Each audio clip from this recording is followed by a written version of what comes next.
This is how you're going to add a click-to-call link in Elementor and WordPress. Now, the process is all the same. So whether you're using Elementor or you're using WordPress, just follow along with this step. I'm going to use Elementor for this tutorial. So what you're going to do is you're just going to head over to your Elementor or WordPress website editor, and then you're going to head over to the left side panel right here.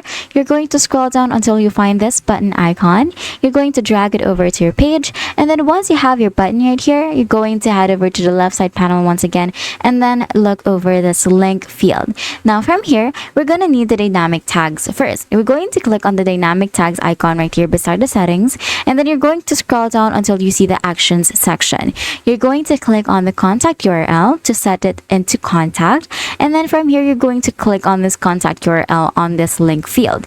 Once you click on it, the settings menu will come up, and then what you're going to do is you're just going to select the type for this one. So since we want to have or to make a call once this button is clicked, we're going to make sure that this is set to telephone. So just click on tel or set it to tel, and then here you can add a number. So I'm going to add a made-up number right here, or you can also just add in your business number or maybe your personal number, depending on which number you want your customers to contact once they click on that button.